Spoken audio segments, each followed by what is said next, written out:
Baiklah, Assalamualaikum warahmatullahi wabarakatuh. Perkenalkan, nama saya Anissa Afriani dengan NPM G1F021001. Di sini saya akan mempresentasikan tugas individu saya dari mata kuliah metode penelitian, di mana tugasnya untuk uji validitas dan uji reliabilitas kuesioner menggunakan aplikasi IBM SPSS Statistik. Baiklah, di sini untuk data ujinya sudah ditentukan dari dosen pembimbing saya. Langkah pertama yaitu kita copy dulu kolom 1 sampai skor total, copy. Lalu kita pastekan di bagian data view.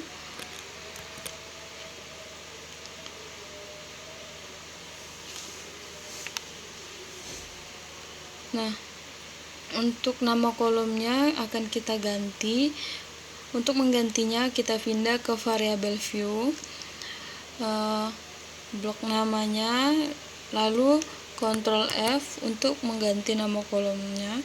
Lalu replace, pilih replace, terus ketikkan var 000, terus kita akan mengganti pertanyaan dari nomor 1 sampai 7 itu karena pertanyaan cuma 7, jadi lebih mudah kita untuk mengolahnya. Kita ganti P0, replace all. Nah, sudah berubah di sini, close. Nah, untuk pertanyaannya itu ada 7 tadi. Ada 7. Lalu kita ganti yang P008 ini dengan total, karena tadi kita memasukkan total juga. Sudah. Di sini sudah berganti juga nama kolomnya.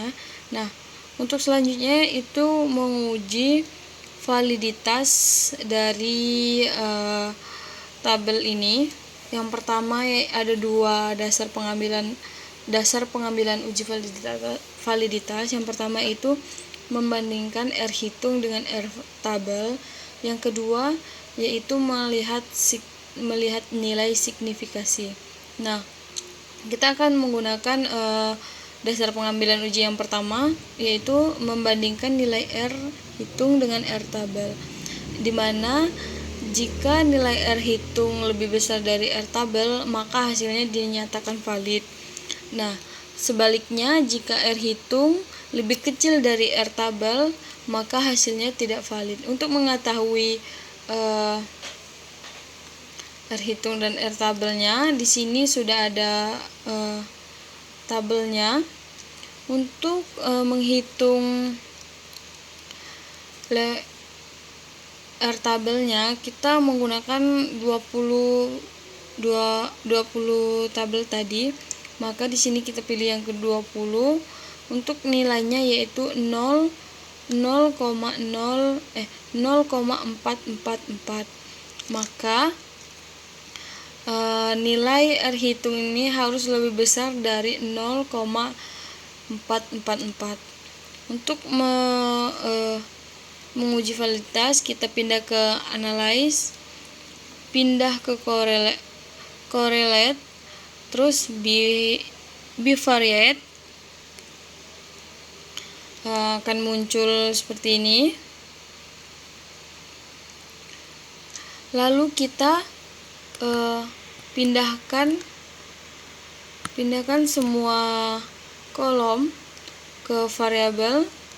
Lalu untuk flag significant correlation-nya kita jangan aktifkan, lalu klik OK. Nah, akan muncul hasil correlation-nya atau perhitungannya. Kita bandingkan tadi dengan uji validitasnya.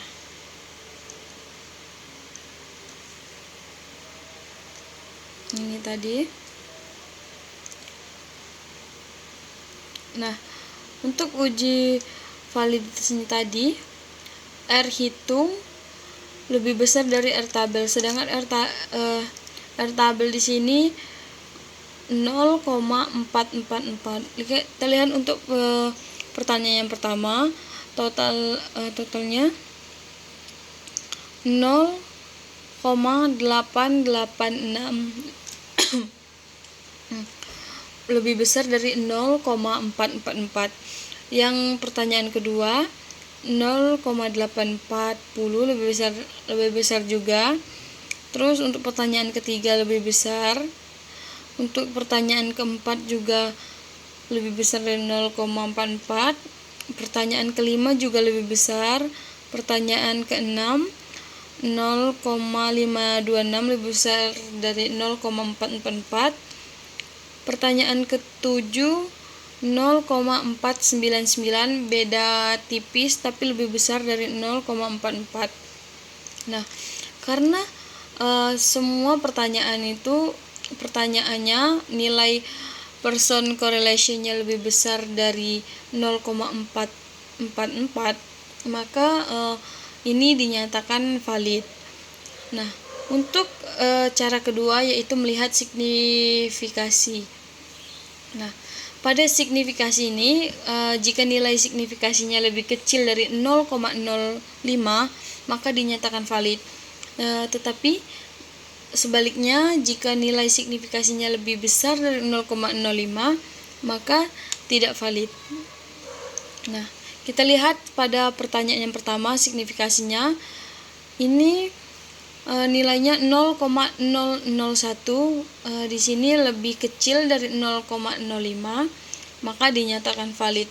Untuk untuk signifikasi pertanyaan nomor 1, nomor 2, nomor 3, nomor 4 dan nomor 5 itu sama nilainya 0,001, jadi dinyatakan valid.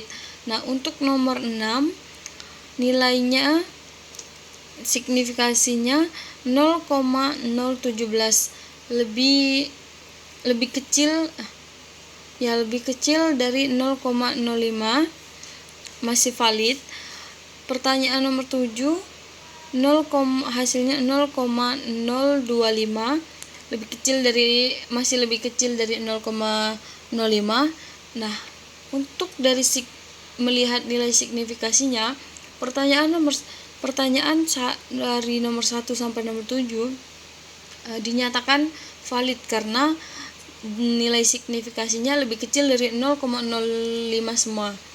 Nah, kita lanjut untuk uji reabilitasnya.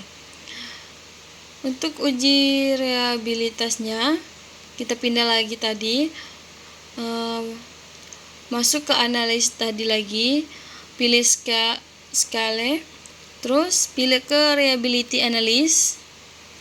Nah, untuk pada bagian ini, kalau tadi kita kopikan semua, untuk bagian ini kita hanya akan pindahkan pertanyaannya saja ke items. Jika sudah, kita lakukan statistik. Nah, pada bagian ini kita hanya centangkan bagian scale if item delete. Langsung continue. Sudah tadi, langsung kita okekan. Nah, di sini akan muncul hasil reliability statistiknya. Nah, untuk itu kita akan membandingkan dengan ini, uji reliabilitas Cronbach's alpha. Nah, kuesioner akan dinyatakan reliable jika nilai Cronbach's alpha-nya itu lebih besar dari 0,6. Kita lihat pada tabel ini, nilai dari Cronbach's alpha-nya yaitu 0,850, di mana lebih besar dari 0,6. Nah, pada bagian uji reliabilitas ini dinyatakan valid karena nilainya lebih besar dari 0,6. Nah, untuk data yang sudah kita uji tadi, semua data ini dinyatakan valid karena uji validitasnya Uji validitas dan uji reliabilitasnya menyatakan keseluruhannya valid. Mungkin itu saja presentasi yang telah saya sampaikan. Jika ada salah kata atau perbuatan, saya mohon maaf. Saya akhiri presentasi malam pada kali ini. Wassalamualaikum warahmatullahi wabarakatuh.